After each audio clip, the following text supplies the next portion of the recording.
Pessoal, boa tarde. Vamos começar aqui o nosso webinar. Prazer em conhecê-los. Meu nome é Eric, sou gerente de produtos aqui na Neoway, com foco em Risk Compliance. E, em primeiro lugar, antes de mais nada, eu gostaria de agradecer à própria Neoway de proporcionar esse espaço para a gente falar um pouquinho sobre compliance, né? Falar sobre as boas práticas. Aproveito aí para agradecer também os idealizadores desse webinar, em especial o pessoal do marketing, a Natália, a Lana, a Carol, a Nicole, que ajudaram a montar esse material. E o que eu gostaria, recados, né? Ao longo da apresentação, por favor, deixem suas perguntas. E no final da apresentação do webinar, a gente para, e aí a gente faz as respostas, vamos respondendo as perguntas na medida do possível, tudo bem? Então vamos lá, vamos iniciar. Fiquem à vontade para deixarem suas perguntas mais uma vez e a gente vai tocando aqui, tá bom? Então, a gente vai falar basicamente aí de estratégias para criar uma cultura de compliance, tá? Falando sobre, vou abrir aqui a agenda. Então a gente vai iniciar essa apresentação com crimes financeiros, tá? Aqui, crimes financeiros vai ser uma abordagem mais geral, tá? Crimes financeiros no mundo. Vamos falar um pouquinho de compliance no Brasil, tá? E aí depois a gente vai falar um pouquinho de perfil do compliance officer. Quem ele é, quais são os desafios, tá? Todo mundo sabe que compliance é algo que está muito em evidência, né, ultimamente. E essa é uma área que ela é árdua, mas ela é extremamente, vamos dizer assim, traz um impacto muito positivo para a sociedade. E compliance é algo que veio e não vai embora. Né? Daqui para frente ele tende a aumentar e melhorar. E via de regra, nós vamos ter duas empresas com dois comportamentos distintos. Aquelas que vão ter compliance e vão ter um aspecto republicano e transparente perante a sociedade, e aquelas que não vão apostar nisso. Logo, serão empresas fadadas a desaparecerem do mercado. Né? Depois disso, a gente vai falar sobre estratégias para criar uma cultura de compliance. Né? A área de compliance, como eu havia dito, é uma área desafiadora e requer aí um trabalho árduo, né? Porém muito recompensador para se atingir a conformidade dentro da empresa. E depois a gente vai falar de case de sucesso, né? Como que a Neoway construiu junto com o cliente uma forma aí de tornar o seu compliance uma forma que a comunicação atinge a todos e com resultados aí tangíveis, tá bom?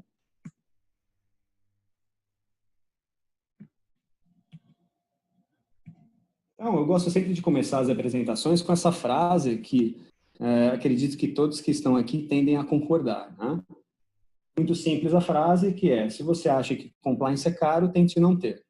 Aqui no Brasil, essa questão está muito em evidência, né? Desde o advento lá da Lava Jato, a gente tem isso, e isso é uma crescente constante, porque a Lava Jato vem atuando dia a dia, inclusive hoje nós tivemos uma nova fase, um novo desdobramento da operação. Isso fica marcado aí na pele do brasileiro, né? Mas é mais do que claro que prevenir é sempre melhor do que você, depois de receber uma visita da Polícia Federal, por exemplo, né? O passivo disso, ele é muito ruim. Não só que tange na questão financeira, mas questão de imagem, e isso acaba prejudicando a sociedade como um todo também. Né? Vou falar um pouquinho de crimes financeiros no mundo e no Brasil. Tá? Quando a gente fala de crimes financeiros, a gente está falando aqui, primeiro, passando aqui numa esfera em termos de valores. Tá? Se vocês observarem, o custo de crimes financeiros, isso é uma cifra de bilhões, tá? Nós temos aí grandes volumes. Obviamente, os Estados Unidos começa com um volume maior, até pela questão transacional, tá? E aí vale a pena destacar a fonte Thomson Reuters, tá, pessoal? E se a gente olhar o Brasil, a gente consegue ver aí que ele está equiparado, não que isso seja uma coisa boa ou ruim, mas em termos de volumes financeiros e olhando países do primeiro mundo, nós temos aí um índice de crimes financeiros muito altos, né? E aí, o mais estarrecedor é que se a gente somar somente esses países do grafo, a gente tem aí mais de $1 trilhão relativos a crimes financeiros. Pense que esses valores são destinados a causas como lavagem de dinheiro, terrorismo, né? E deixam de ser aplicados na sociedade como um todo para melhorias de geração de emprego ou qualidade de vida, né, do ser humano como um todo, tá bom? Continuando, a gente tem aqui uma demonstração das incidências de crimes financeiros nas corporações. Via de regra, a maior parte desses crimes financeiros, eles ocorrem de fora para dentro, com os crimes cibernéticos. Mas se vocês olharem os demais números, são crimes que podem ocorrer tanto dentro como fora. A gente tem fraude, roubo, corrupção e suborno, lavagem de dinheiro e, por final, o tráfico de pessoas, tá? E aí um ponto interessante, embora o tráfico de pessoas esteja na última colocação, se nós abrirmos aí o dado da Walk Free Foundation, o que nós temos aqui? Outro número bem preocupante, tá? Que, apesar de ser um percentual menor, isso representa nada mais, nada menos do que 40 milhões de escravos, ou seja, situação análoga à escravidão. Isso tem um custo de 150 bilhões de euros, tá? Então, quando a gente olha para um grafo em termos percentuais, isso parece coisa pequena, mas de forma alguma é, tá? Então, é importante a gente estar sempre atento a isso no exercício de compliance para esse tipo de prática, análogo ao escravo, que afeta tanta gente, tá? Continuando, né? Se a gente olhar do escopo, do ponto de vista de crimes financeiros, né? A maior incidência, e até os gráficos e números têm que conversar nesse sentido, são os ataques cibernéticos, aproximadamente 75%. O mais importante aqui é que, das empresas que sofrem os crimes financeiros, a chance, tá? A chance, o percentual de sofrer esse crime financeiro, ele é muito maior quando há envolvimento com terceiros. E cá para nós hoje, que empresa que não tem envolvimento com terceiros, né? Sendo eles agentes públicos ou privados, tá? E aí começam os números que destacam a necessidade do compliance officer ou das áreas de compliance em atuarem cada vez mais no Brasil. O entendimento de que essa área veio para ficar e daqui para frente ela tende a crescer e se especializar. Que é, mesmo as empresas tendo acesso ao relacionamento com terceiros, 41% dessas empresas nunca fizeram nenhum tipo de diligência com esses fornecedores. E quando a gente fala de diligência, começa um simples processo. Ora, um ato de você solicitar a um fornecedor uma ficha cadastral por uma simples conferência, por mais primitivo que seja, já poderia ser um início de um controle, contenção a riscos. Mas, muitas partes das vezes, esse tipo de análise primária não é feita, e isso é preocupante. Se a gente olhar do ponto de vista do Brasil, a gente tem um índice até um pouco melhor, face ao que a gente tem no mundo. Porém, esse número em evidência, se você abrir esse número, é um prisma do que a gente está vivendo hoje, advento da Lava Jato, principalmente, né? E isso faz com que corrobora com que as empresas se dediquem um pouco mais a isso nesse momento, tá bom? Continuando aqui em mercados e tendências, tá? O que a gente tem? E aqui um parênteses, tá? Vamos colocar um breve histórico antes de contextualizar essa história. Então, vamos colocar aqui como uma peça fundamental do ponto de vista de compliance no Brasil, a criação do COAF, lá em 1998. Cria-se a Lei 9.613, que é a Lei de Prevenção à Lavagem de Dinheiro, e, a princípio, o objetivo principal dessa normativa, dessa lei, foi a consolidação do aspecto de lavagem de dinheiro no âmbito financeiro. O que acontece na evolução desses anos é que o fraudador ou as pessoas com má intenção passam a fazer lavagem de dinheiro em outras esferas, não só na esfera financeira. Exemplos aqui não faltam. A gente pode pegar um governador no Rio de Janeiro, que foi preso recentemente, notícia pública notória, que fazia lavagem de dinheiro via compras de obras de arte, por exemplo. Então, dada essa necessidade, houve a ampliação e aprimoração na lei, na forma da Lei 12.846, que é a famosa lei da anticorrupção, né? E aí você estende o escopo. E aí, aqui no exemplo, a gente colocou jalerias, concessionárias e todo tipo de ação mercantil a partir de R$ 10.000. E aí nota-se que praticamente todas as empresas, né, ou todos os ramos de atividades passam a serem englobadas nessa lei. Se a gente avançar mais um pouquinho, em 2013, ainda falando da mesma lei anticorrupção, aqui que veio a percepção do grande empresariado no sentido de que o compliance é extremamente importante, não só no sentido de você fazer um contencioso, mas no sentido de trazer para a sua empresa um aspecto de transparência que vai garantir conformidade para toda a cadeia de valor, tá? E o que aconteceu em 2013? Vamos lembrar lá no passado, a gente teve o início das operações da Lava Jato. Tivemos aí um período bem turbulento na política, né, com as grandes manifestações na época do governo da Dilma Rousseff. E aí a gente teve a aplicação, de fato, da responsabilidade objetiva, né, que é, de forma geral, o seguinte: se eu tiver relacionamento comercial ou com um fornecedor, um parceiro, ou até mesmo um funcionário da minha empresa que estiver fazendo uma prática ilícita, eu, como dono da empresa ou como dono do conglomerado, serei responsabilizado objetivamente por isso, né? E aí, a pior forma, além de ser detectado uma responsabilidade objetiva, é que você vai ficar exposto na mídia, tá? Daqui para frente, 2016 para frente, né, a gente tem evolução dessas leis. Lei antiterrorismo, aprimoramento dos mecanismos do COAF, assim, tá? E aí, nesse contexto que as empresas se viram inseridas, elas tiveram que parar, né, olhar, verificar se elas estão adequadas às resoluções, portarias, instruções, e aí até entender que uma mesma empresa ou ramo de atividade está submetida a mais de um órgão regulador.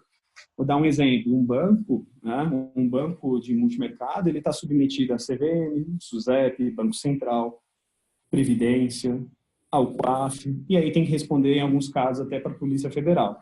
Então, dado esse contexto, né, o que aconteceu? Isso é claro através dos números, né?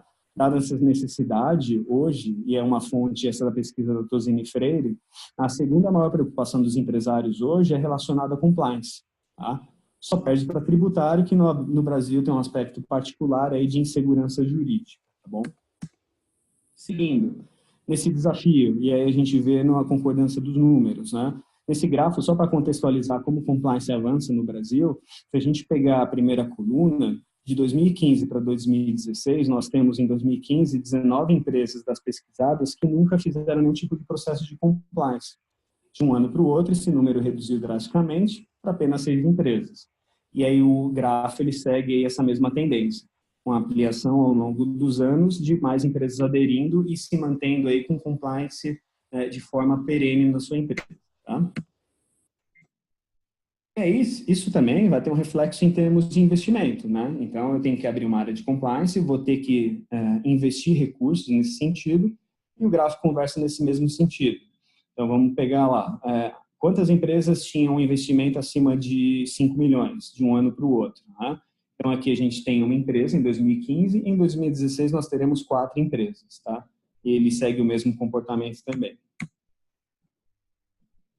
Isso também vai se refletir diretamente no aspecto de pessoas, né? Então, com o crescimento significativo do setor, o que a gente tem? A média de funcionários. Então, de 2016 para 2017, a gente teve aí uma média, praticamente triplicou a média de funcionários, de 68 para 307. Só que aí a gente tem um paradigma, que é o tempo médio de onboarding, que nada mais é que a análise de um fornecedor, por exemplo, que é desde o processo de entrada, análise desse fornecedor e saída com a recomendação positiva de um compliance officer. Por que esse tempo aumentou, em vez de diminuir, dado que eu tenho mais pessoas? Né? Isso é que a gente vai discutir mais à frente. E esse tempo de onboarding aumentado, ele correspondeu para que as relações bancárias, isso é, o fechamento de negócios, fosse um pouco mais restrito. Mas por que isso acontece? Tá? Alguns motivos, é simples de explicar. A gente tem no cenário brasileiro os grande empresariado colocando um pouco um freio de mão para parar para pensar se eles estão em conformidade. Tá? Com isso, quando a gente passa a ter um papel de compliance officer dentro da empresa, e dentro de uma empresa que não tem nenhuma política, um código de ética e conduta, né, essa pessoa, né, ela vai, como ela está em evidência, ela vai ser bombardeada com muitas informações. Né, e que no começo pode ser uma dificuldade para ajustes de cultura, de que o compliance officer ele é um disseminador de compliance na empresa, de que todos na empresa têm que ser responsáveis também por seus atos. Né? Com isso, a gente tem um aspecto de problema de fornecimento de análise de dados, onde o compliance officer ele vai chegar em algumas áreas e pode ter aí algumas dificuldades da colaboração dos seus parceiros, né, em fornecer dados para entender o seu processo e convencê-los de que o compliance está a seu favor, não contra. Tá? Aí a gente vai ter problemas de baixa comunicação e efetividade e aumento de pedidos de informações inconsistentes. Então, vocês imaginem hoje, eu preciso analisar um fornecedor e eu não tenho nenhum tipo de ferramental para fazer essa pesquisa. Como que eu vou fazer? Vou recorrer a um Google, por exemplo? Será que as fontes que estão lá são fontes confiáveis? Isso dá impacto ao relacionamento e à análise de compliance. Tá? E aí o prazo de onboarding, reflexo de todos esses desafios, ele passa a ser maior. Por isso que o gráfico anterior mostra que o tempo de onboarding é maior, o que pode diminuir e trazer um impacto financeiro na aprovação de novos negócios. Que não deixa de ser negativo, porque às vezes você mitigando riscos, você tem que trocar de fornecedor. Isso pode ter um processo de ajuste. Tá? Nisso, e falando só brevemente sobre como é esse ciclo de compliance, né? Qual que é um dos trabalhos aí do Compliance Officer no âmbito investigativo? É reunir fontes e evidências de fontes públicas e privadas, dados para iniciar esse processo de diligência. E aí, nessa parte de reunir e dispor fontes, é algo que a ANEEL ajuda constantemente, de forma transparente, ágil e fácil. Né? Depois disso, deve-se apurar esses dados. A ANEEL oferece aplicações, né, onde você pode atuar tanto no sentido de dados de dossiê, de correlação e cruzamento de relacionamentos, né, e análise de grupo econômico, ou até de mídia negativa. Nisso, você tem que fazer um processo. Para ser um compliance efetivo, não basta executar a análise.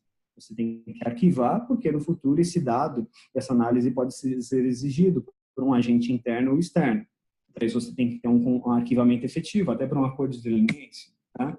Comunicar indícios, isso é muito importante também. Detectou algum ato ilícito, comunica ao COAF. Tá? Isso só vai trazer um benefício no sentido de que o COAF vai acreditar na sua empresa e vai te considerar como um parceiro para trazer um processo límpido e transparente para o mercado brasileiro. E, por final, monitoramento constante. Né? Esse ciclo nunca acaba e é necessário estar revisitando, inclusive, os próprios processos e aprimorando isso dentro da própria empresa. Continuando, né? E aí eu acho extremamente importante, que são os fatores que vão manter o compliance em alta agora em 2019. Né?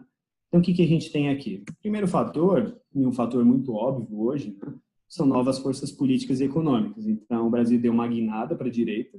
Tá? A gente passa aí para um novo mindset de como fazer a gestão, né? A gestão pública no Brasil. Acredito que a expectativa de todos os brasileiros, independentemente de quem foi escolhido nas eleições, é ter uma melhora, né, econômica e política, e essa nova vertente está atuando aí em frentes diferentes da administração anterior. Tá? E isso mantém o compliance alta, porque é algo em evidência hoje e vai continuar sendo enquanto as operações aí no âmbito da Polícia Federal continuarem. Né? Mudanças, né? Então, as atitudes regulatórias. É interesse desse governo, né, em melhorar, criar leis de proteção de dados, por exemplo, criar mecanismos de desburocratizar, né, tanto a legislação, né, e aspectos tributários também. A gente teve um movimento que, inclusive, hoje, com relação ao COAF, não sei se os senhores viram os noticiários, mas a gente tem até uma briga de quem que fica o COAF, né? Mas, independente de quem ficar o COAF, ou no Ministério da Cultura, ou no Ministério da Cultura, não, perdão, Ministério da Economia, ou no Ministério da Justiça, né? O COAF, ele passa por as normas e legislações estão se aprimorando, né? Então, para quem tem mais intenções, e vamos considerar que o fraudador ele sempre vai criando novos mecanismos, a lei vai se aprimorar também. E com isso, o Compliance Officer ele se mantém em alta, porque ele que é vamos dizer assim, ele é o farol que guia, né? Que contribui como guia para se adequar a essas novas leis e regulamentações. Tá bom? Mudanças na tecnologia é algo constante, né? Em franca expansão. Então, a gente falou logo no começo da apresentação sobre crimes cibernéticos, né? Então, os mecanismos de avaliação eletrônica ou em massa, eles vão aumentar, e com isso, preciso um olhar do ser humano para ver se essa forma e essa tecnologia está adequada, né? Inclusive, para criar novas tecnologias, tá? E as mudanças operacionais, né? Então, mudanças operacionais são no sentido de até na criação de áreas de compliance, e por incrível que pareça, muitas empresas, né? Isso é uma tendência, tem áreas de compliance novas, né? E isso já dá um impacto operacional, no sentido de como gerir essa empresa, de preferência com tone of the top, né? De cima para baixo, e vai mudar na forma de atuação dessas empresas, tá? Se a gente olhar as tendências que farão a diferença nas corporações, o que acontece aqui? Protagonismo. Isso hoje em dia é muito importante. Vou dar um exemplo até fácil, né? Hoje em dia, se a gente vê um ato que não é um ato, vamos dizer assim, um ato cívico, por exemplo, alguém num metrô ocupando uma vaga que seria para um idoso. Isso hoje causa um tipo de revolta que não causaria 10 ou 20 anos atrás. Nesse período também, a gente tinha aquele ditado, rouba mais faz. Hoje o brasileiro, ele não tolera mais esse tipo de comportamento. Isso ficou bem claro nas eleições, né? Por mais que as pessoas passaram a acreditar e a votar em pessoas que, teoricamente, não tinham envolvimento ilícito. E a gente teve a troca de 60% do Senado e da Câmara, né? esse protagonismo da sociedade ele tende a aumentar e não volta. Tá? Outra tendência é os sistemas de garantia de identidade. Então, hoje, o que a gente, há 20 anos atrás, como que era esse tipo de controle? Não era nem automatizado. Hoje a gente tem uma série de sistemas de garantia de identidade para fazer com que a segurança cibernética fique cada vez mais aprofundada. Então, a gente tem identificação por digital, identificação facial, a gente tem mecanismos aí, até treinamentos de controle de senha, por exemplo. Né? A gente tem as empresas cada vez mais preocupadas com isso. Tá? Se a gente ir para o item número 3, tá? A análise de risco potencial e a evolução contínua desta, isso é algo que o Compliance Officer vai ter que estar antenado aí e vai ter que buscar sempre a excelência no processo de diligência, que é um dos 5 pilares, uma diligência de sucesso, né? Que é o monitoramento constante e aprimoramento aí dos seus controles internos. Tá? E a comunicação através da tecnologia. Isso vale para pequenas empresas, médias ou grandes. Então, o processo de comunicação é sine qua non para um compliance ter sucesso dentro da empresa. E é um processo lento, é um processo de estrutura cultural, e é o nosso desafio como compliance officer, né, ou como os colegas aí dessa área, proporcionar uma comunicação efetiva para todos. Tá? Vamos falar do perfil do compliance officer? Gente, se a gente pegar 2013, antes da lei lá da anticorrupção começar a pegar aqui no país, quem que era esse compliance officer e o que pensavam dele, né? Primeira pergunta, o que é um compliance officer? Ninguém sabia. No máximo, o cara ia saber que era um auditor. E, normalmente, o auditor também não costuma ter um viés muito positivo dentro das empresas, por incrível que pareça.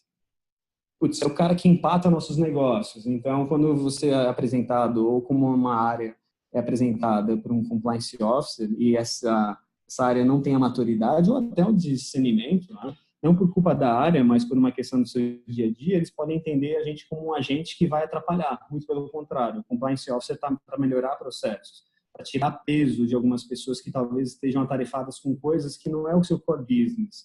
E tirando essa pessoa aí do ambiente de risco, que é mais importante. Dedo duro.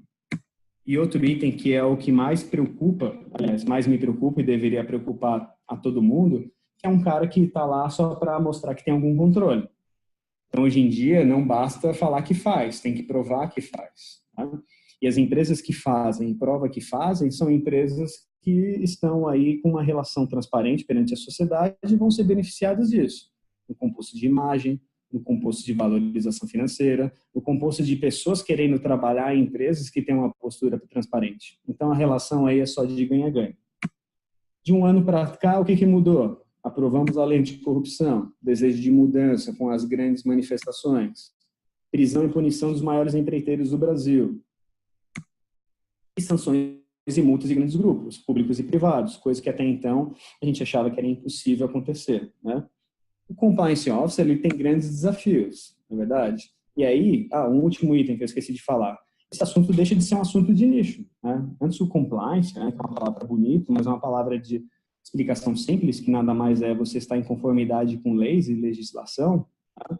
Ou até para o lado humano. Né? O que é ser compliance? É uma pessoa ser cidadã, respeitar o próximo e seguir as leis de que né, vai seguir a liberdade do outro. Nada mais do que isso, tá bom? E aí, para encarar esse grande desafio, e aí o desafio do Compliance Officer, né, em termos de pesquisa, fonte do Compliance on Top de 2018, dezembro de 2018, tá? Qual que é? Primeiro grande desafio, medir ROI. Caramba, como que você vai medir ROI de algo que é mitigação de risco? Né? Talvez alguém pergunte isso para vocês. A resposta mais fácil e mais rápida de dar a uma pessoa que faz esse tipo de questionamento é entrando na lei. Seria 20% de multa referente ao seu faturamento. Mas se a pessoa for chatinha e continuar insistindo nesse item, você pode falar um número como 10,3 bilhão. O que é isso? Esse é o valor que a JBS vai ter que pagar por ter feito aí atividades ilícitas. A Petrobras vai ter que fazer um acordo de 10 bilhões. A Odebrecht, de 3,8 bilhão. Tá? Mas se a pessoa for mais chatinha ainda, você pode falar assim, olha, 36 anos. O que é isso? É o tempo de prisão do Léo Pinheiro. Ou você pode citar os 30 anos de prisão do Marcelo Odebrecht. Ou até os 17 anos do Gerson de Mello, que são pessoas que são vinculadas à Lava Jato. Tá? Então, números, dados e fatos não faltam. E entendo que é difícil medir ROI numa área que é de prevenção e de contencioso. Mas exemplos não faltam. A JBS, voltando àquele exemplo, ele perdeu aí ações na bolsa algo em torno de 20 bilhões, né? Fora o dano que isso trouxe para a cadeia. Então, imagine uma empresa desse porte fechando. Quantas empresas na cadeia, seus fornecedores teriam que ser fechadas? Qual que é o dano que isso traz para a sociedade? Vamos pegar o exemplo lá de Brumadinho. Quantas vidas foram perdidas, né? Que é a parte mais delicada desse assunto. Mas o que isso afetou socialmente e economicamente na cidade? Talvez isso poderia ter sido mitigado com uma ação de compliance. Tá? São exemplos públicos e notórios só para a gente notar a questão do desafio de ROI. Mas os outros desafios, tá? Que tanto é o engajamento, os canais de denúncia, a falta de verba e qualificação, e a adequação das novas legislações, tá? E aqui os gráficos se sobrepõem, por quê? Porque a mesma pessoa citou vários itens, então os desafios são bastantes, tá? São bem complexos. O engajamento de empresa é algo bem difícil de se fazer. Tanto que tem uma outra pesquisa, se não me engano, da KPMG, que fala que a formação do Compliance Officer, as 3 primeiras principais formações, a primeira é no ramo de direito, a segunda é o administrativo e a terceira são pessoas formadas em marketing. Por que marketing? E por que faz sentido? Porque sem comunicação e sem comunicação efetiva para todos os níveis da empresa, a cultura de compliance não é instalada na empresa, tá? E ela tende a ser fadada em sucesso. Continuando aqui, então a gente tem uma série de desafios grandes, desafios aí que requerem tempo e investimento. Só que se a gente pegar, olhar de uma forma geral, a grande maioria das equipes de compliance officers são enormes, compostas de uma pessoa. Tá? Na média, se a gente pegar as 3 barras aqui com os maiores números, nós temos aí equipes de compliance gerindo ou tratando desse assunto em empresas de médio ou grande porte de aproximadamente 2 pessoas. Daí o nosso entendimento da NEL, é de trazer soluções que auxiliam esses times e fazem do que a prática de diligência ocorra de uma forma simplificada, mas efetiva, né? Em face desse desafio. Pequenas equipes e que têm desafios aí bem complexos. Bom, já falamos aí de importância, né? E agora como que é referente até ao nosso tema principal, mas como criar uma cultura de compliance, tá? Via de regra, né, e o mais importante é o engajamento. Então, o que a gente quer dizer com isso? O compliance, ele não é responsável por tudo, tá? Muito pelo contrário. Ele é uma parte do processo e é um farol que tenta aí auxiliar e iluminar toda a empresa no sentido de eu, você e todos os meus colegas de trabalho são igualmente responsáveis por práticas, né, que estão dentro da lei. Tá? E como que a gente faz isso? Basicamente, dentro de um pilar aí para criar uma estrutura de compliance, o que a gente tem? E aí depois mais à frente eu vou destacar 1 ou 2 desses pilares. Primeiro, o tone of the top. Ou seja, se você tiver uma estrutura de compliance, de nada adianta ela se você não tiver o alto executivo comprado com a ideia de compliance. Vou dar um exemplo. Uma empresa de engenharia civil, eles tinham uma área de compliance, mas a gerência ou o C-level dessa empresa criou uma área de propina, por exemplo. Então, de nada adiantava ter uma área de compliance se eu tinha uma área de propina que era com consentimento dos donos da empresa. Né? Um outro item é a criação de um código de conduta, depois um treinamento para toda a cadeia da empresa, um treinamento que pode se estender até para terceiros também. Tem a questão de você ter um treinamento, um código de conduta e aplicação na prática. De nada adianta você criar algo no papel que é bonito se não tem aplicação prática. E, por final, monitoramento constante e aprimoramento desses mecanismos, tá? Vamos falar em específico do código de ética e de conduta, tá? Eric, sou de uma empresa pequena ou de uma empresa grande também, tanto faz, tá? E a gente não tem ideia de como criar um código de conduta. Qual o caminho? Olha, o caminho é simples. Vamos começar simplificando as coisas, tá? O código de conduta, tá? Ou os códigos de ética ou de conformidade, eles podem atingir uma série de determinados nichos da própria empresa. Eu posso começar com um código de ética e de conduta voltado para os meus próprios funcionários. Pode ser algo relacionado específico a um dos meus fornecedores. Eu posso ter uma regulamentação específica para a atuação com agentes públicos. O que eu dou como dica por aí, para começar, começa simples. Começa com um linguajar que atende toda a cadeia da empresa e principalmente busca estar em conformidade com a lei a qual você está submetido. A Lei 2.846, que é a lei que tem aí, que contempla todas as empresas dentro do território nacional, é um bom ponto de partida também, onde vocês podem buscar que tipo de dado que é importante ao ramo de atividade da empresa e aí buscar a construção de código de conduta que fique em conformidade. E começa pelo simples, depois aprimorando. Tá? Aqui a gente dá um exemplo, busca excelência de empresas que têm excelência também. Então, uma simples pesquisa no Google, com alguns termos e palavras-chave, vocês vão ver aí diversas empresas que estão bem estruturadas e possuem manuais de políticas de compliance. Tá? Claro que esse é um ponto de partida. Tá? O que a gente recomenda, eu recomendo, inclusive, é buscar aí terceiros e consultorias que foram aí em trabalho único especificamente para prestar auxílio a esse tipo de empresa.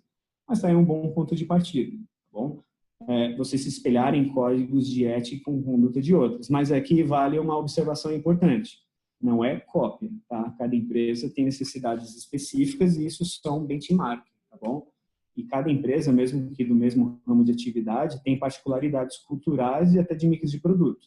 Então, usa isso só como uma benchmark para se adaptar e ter um código de conduta aderente à sua visão de negócio. Outro ponto importante, tá? Treinamento. Então, tem o código de conduta. Eu preciso explicar como ele funciona na prática. Né?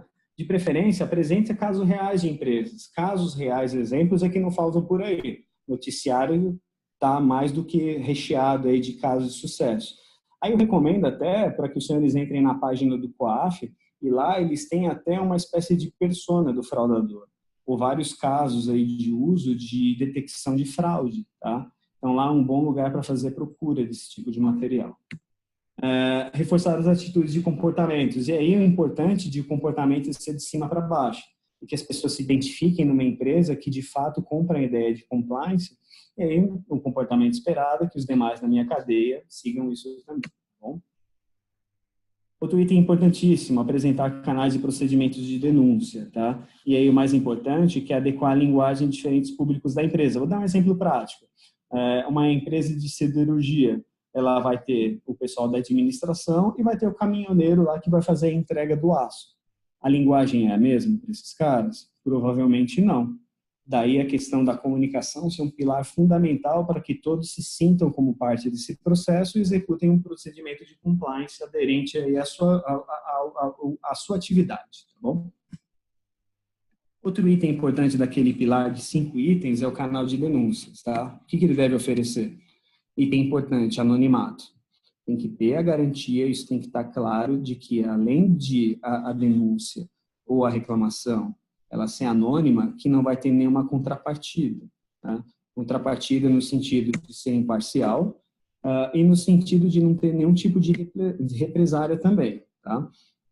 Tem alguns casos que já existem algumas empresas que são especialistas nisso.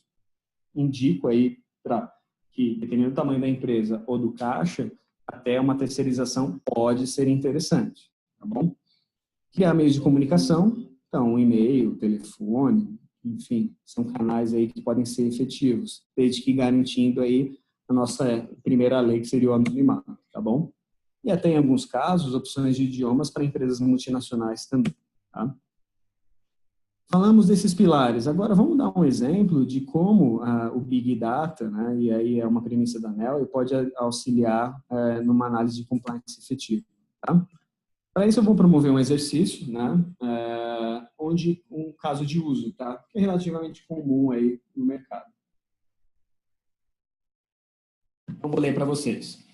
A Bela Visual, que é conhecida em empresas de cosméticos, possui uma área que realiza uma análise e tiragem de cadastro de documentos de pessoas interessadas em revender os produtos da empresa. A política da empresa, lembre-se do código de conduta, né?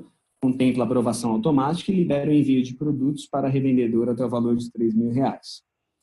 Hoje, o departamento de triagem recebeu uma solicitação online para o cadastro de uma nova revendedora com uma média muito maior do que o esperado, R$10.000, e foi encaminhado ao departamento de compliance.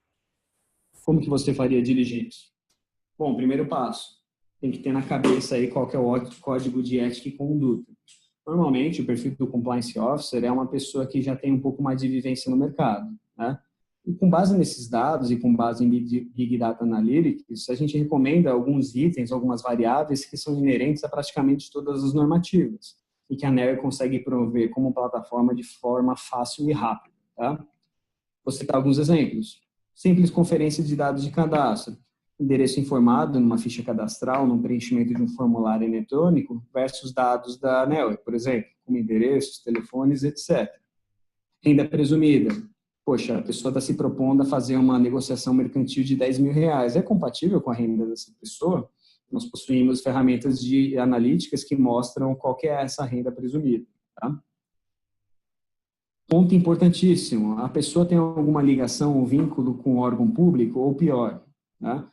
Pior no sentido de criticidade da análise, tá? Se essa pessoa for um PEP primário ou secundário, ela merece uma diligência mais aprofundada para garantir que o relacionamento com o ente público está sendo de uma forma aí que respeita a lei, tá? Checar é bom se essa pessoa der algum tipo de antecedente criminal, como mandado de prisão, se ele possui sociedade, verificar se ele possui processos judiciais, principalmente da ordem passiva, né, no ramo de direito criminal, por exemplo, ou até trabalhista, ou até eleitoral. Cabe aí, isso depende da política de cada empresa. Né? Cabe até avaliar, em última instância, né, dependendo da tipo de negociação que é feita, se ela está numa lista internacional, né? E aí vem a proximidade da revendedora com funcionários da empresa, que pode ser, dependendo da proximidade, pode ser um possível conflito de interesse. Então, esse exercício é só para abrir os poros, no sentido de que se a empresa não tem ainda uma política específica, esses são itens que deveriam estar no seu código de conduta. Isso é mais voltado para uma análise de fornecedor, uma análise de uma revendedora nesse exemplo. Tá? E um item importante que eu esqueci de passar, mídia negativa. Muitas vezes, né, e a ANEEL oferece ferramentas para isso, o que sai na mídia demora muito tempo para cair no papel. Né? Às vezes uma pessoa que é acusada de algo ou é descoberto um furo, por exemplo, um ato de estelionato, quanto tempo ela vai levar para ser processada? Alguns dias ou meses? Então, é importante a investigação via mídia, mídia negativa, para identificar um comportamento ou um padrão de risco que pode ser mitigado. Né? E a mídia negativa contribui para isso, tá bom?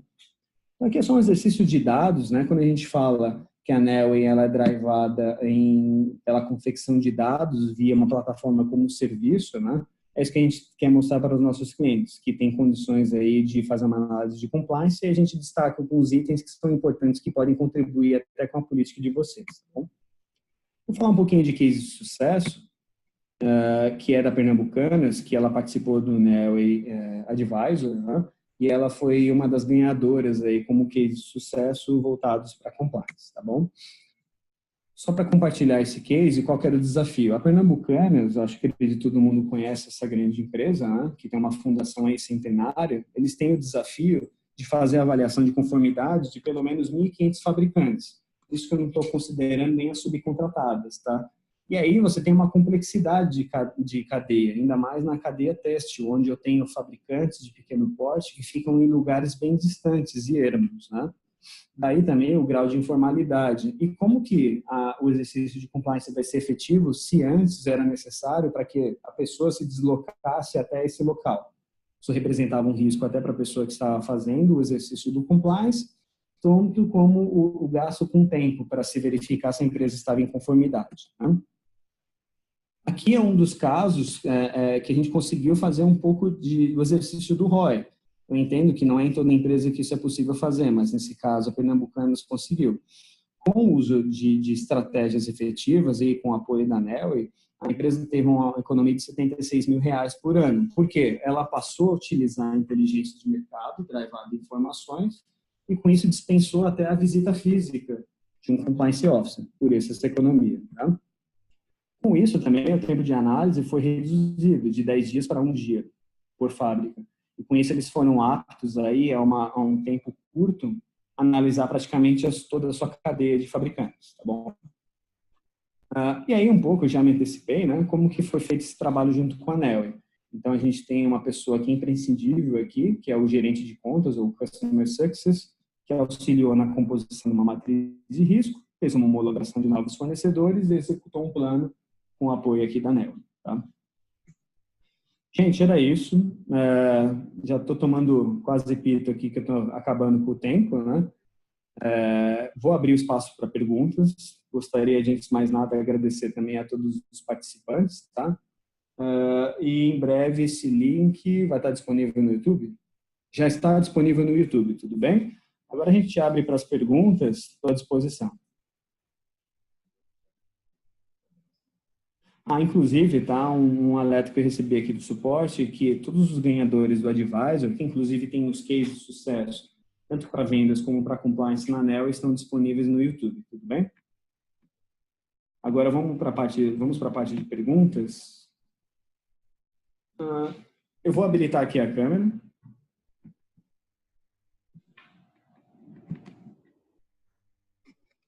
Prontinho. Vamos lá.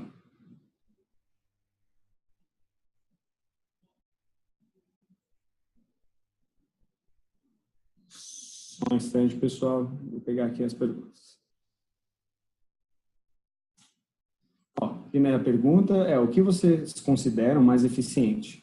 A contratação de terceiros para a implantação de um programa de compliance ou realizar internamente? Olha, via de regra, o mais interessante, tá? E eu tendo a concordar aqui, eu estou vendo até que a pessoa já deu uma resposta. Tem o nome da pessoa aqui? Fez a pergunta? Juliana? Juliana Malaman. Juliana, obrigada pela pergunta, tá? Olha, eu tendi eu vi aqui que tem um campo de resposta e eu concordo, tendo a concordar que internamente é melhor. Por quê? Porque um programa de compliance, quando é feito de forma interna, geralmente, em linhas gerais, ele já tem aquele tone of the top. Né?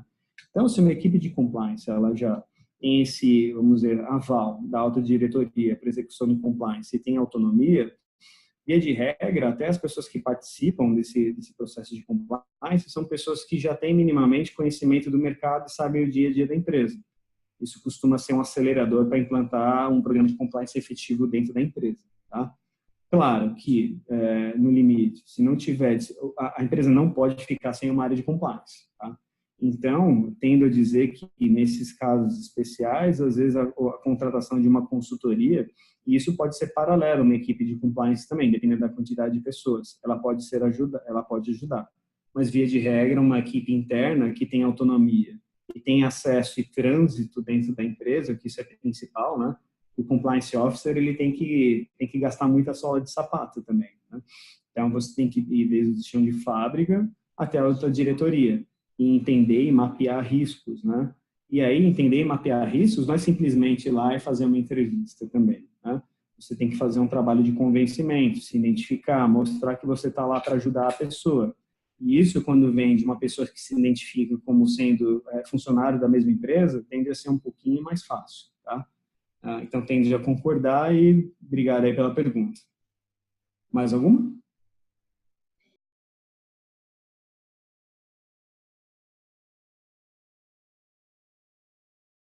Desculpa, viu?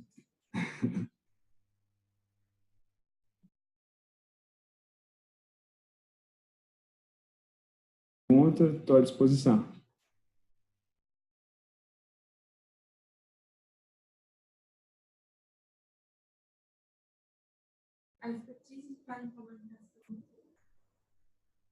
Olha,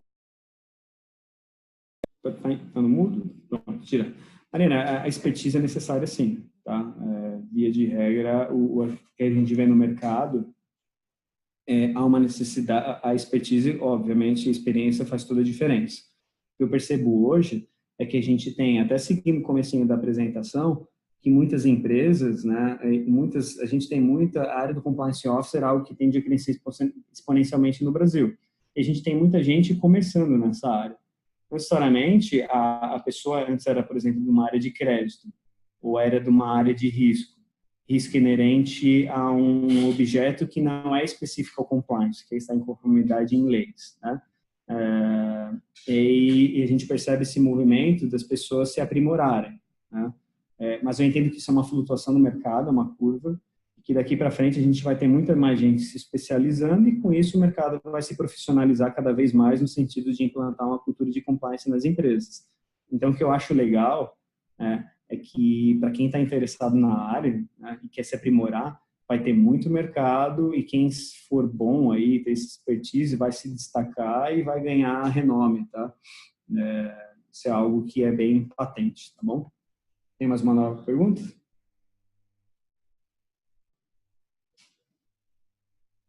Olha, uma pergunta do Lucas Silvestre. Vocês entendem que existe conflito de interesse se a auditoria interna também atuar na área de compliance? Olha, via de regra isso não deveria acontecer, né? Mas isso é muito particular, porque às vezes a auditoria interna é incumbida do trabalho de executar processos de compliance. Cabe uma distinção entre as áreas e, pelo que eu vejo no mercado, tem empresas que não necessariamente o agente responsável por compliance, ele é um compliance officer, às vezes ele é do financeiro, às vezes ele é de compras, tá? E dependendo se você já é de uma área incumbido de mais uma tarefa de fazer o exercício do compliance, é natural que exija de que apareça algum tipo de conflito de interesse, tá? Então isso pode acontecer. Faça aí uma questão de análise de caso e caso. E aí, gente, o que precisa garantir nesse processo, e tem uma evolução constante nisso, é transparência, né? E detectado um conflito de interesse, isso tem que ser mitigado e resolvido de uma forma mais rápida e transparente possível, tá? Para que não gere nenhum tipo de expectativa negativa até por outras pessoas da mesma empresa, tá? Até aquele exemplo que eu dei com relação à questão de um canal de denúncias, tá? Você precisa garantir, deixar isso bem claro, de que o canal de denúncias ele vai ser transparente e que ele vai ser feito da forma correta. Então, se gerar uma dúvida, né, você tem uma quebra de expectativa que tende a fazer com que o seu programa de compliance seja prejudicado em detrimento de qualquer tipo de conflito, tá bom? Mais uma pergunta aqui.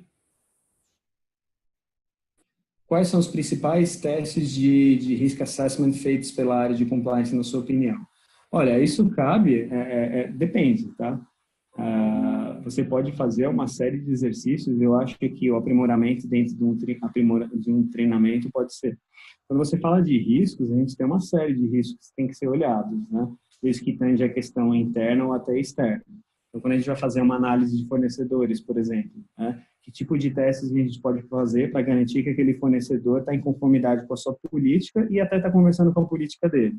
Que tipo de confronto, né? Pode ser um confronto até via sistemas, né, onde eu posso fazer conexões de dados para identificar isso, ou olhando de um outro prisma, do ponto de vista de funcionários, né, cabe aí, além do treinamento que é feito de forma comum, é checar, e aí o monitoramento é importante, né, para medir como é que está sendo feito, é aquela questão que eu falei no treinamento, né, no papel é bonito, o papel, o que está escrito lá, é o corrimão, né, mas o monitoramento constante, o aperfeiçoamento de mecanismos, né, e aí as ferramentas de análise de risco, que podem ser de várias esferas, né, da esfera de próprio quadro de funcionários, autodiretoria, análise de fornecedores, né, elas têm que ser usadas, testadas, aplicadas, mostradas de forma transparente, e aí a gente precisa deixar isso claro até para toda a empresa de que isso ocorre, o monitoramento, e que são feitos diversos tipos de testes, até de contingenciamento, para o caso de uma mídia negativa surgindo pela própria empresa, e de contorno de objeção, tá? Eu tendo a ser um pouco mais genérico nessa minha resposta, mas é uma questão que tem uma série de escopos, tá? Isso até para uma análise de balancete contábil também, né? Às vezes, por exemplo, vou dar um exemplo prático. Tem uma empresa de contabilidade que faz a contabilidade de mais 5 empresas. Mas essa empresa de contabilidade recebe uma série de notas ou de movimentações contábeis e não tem a mínima ideia de onde elas vêm. Que tipo de risco que você tem? Um risco enorme. Como que você testa isso, né? Fazendo uma careação desses seus clientes para garantir que eles são pessoas que te prestam contas ou executam operações comerciais que vão ser trabalhadas para essa equipe de contabilidade, mas são operações aí que são idôneas, né? Mais uma pergunta da Marina Lume. Até que nível devemos descer para fazer as diligências na empresa? Olha, todos os níveis, tá? Esse que é o desafio do compliance, tá? O processo do compliance não se restringe única e exclusivamente no sentido de você desenvolver um código de ética, uma página da internet bonita, né? Como eu disse, tem que gastar a sola do sapato, mesmo porque o que tem no chão de fábrica, o que tem na baixa administração, ele é tão importante quanto a alta diretoria, porque tem um prisma de uma visão do cotidiano que garante, tá? E até faz, ele é vamos dizer assim, ele é um bálsamo no sentido de comprovar se a sua política de compliance está sendo efetiva. Então, se você tem uma política de compliance e percebe que o chão de fábrica, vamos colocar dessa forma, ele não está aderente, ou as pessoas não estão executando esse exercício, é porque algo está falho. Isso até ajuda a responder à pergunta anterior também. E o compliance officer, ele não é responsável por tudo que passa na empresa, né? Essa cultura de que, isso é natural quando entra o compliance officer, de que às vezes a pessoa não entende o papel dele e passa a destinar e colocar todas as culpas da empresa em cima do compliance officer, esse é um dos desafios, né? E aí, uma das respostas para isso é a conscientização de todos, né? E aí, por isso que precisa descer em todos os níveis, né? Importante isso, e isso deve ser feito, e deve ser feito constantemente. Obviamente que, dadas as proporções de uma empresa, tem que se recorrer a canais ou meios de massa para adequar a comunicação. Mas esse trabalho tem que ser naturalmente feito, tá? Mais alguma pergunta? Essa é a última? Tá bom, ótimo. É que a gente já estourou. A Rose Xavier, ela está perguntando, para pesquisas internacionais, existem outros buscadores na rede, além de Google, para aprofundar as análises? Sim, existem, tá? Existem serviços aí especializados que fazem esse tipo de análise também, tá bom? A própria Nelway, ela tem mecanismos que auxiliam nas buscas de mídias negativas, tá? Mas falando em um escopo geral, existem outras ferramentas, tá? Ou até mesmo consultorias que podem indicar esse tipo de análise, dependendo do seu ramo de atividade. Estou entendendo que o seu ramo de atividade envolve o relacionamento com outras empresas, né, que atuam fora, né? Vou citar um exemplo bem prático. A Nelway tem tem uma parte do processo de diligência que são as listas internacionais, por exemplo. Tá? Então, e listas internacionais não deixam de ser uma mídia extremamente negativa. Né? É um mecanismo de controle aí de fronteiras, onde eu tenho que divulgar nome de pessoas que estão vinculadas ao terrorismo. Tá? Mas respondendo a sua pergunta, sim, tem serviços especializados para isso. Acho que cabe aí uma busca e uma análise disso para aprimorar até esses mecanismos, tá bom? Tá bom?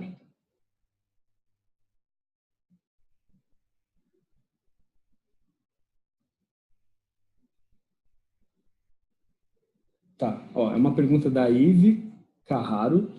Minha dúvida é mais em relação a testes de risk assessment interno e não a relacionados a terceiros. Quais os principais, na sua opinião? Eles não se confundem com testes de uma área de controles internos de auditoria? Não.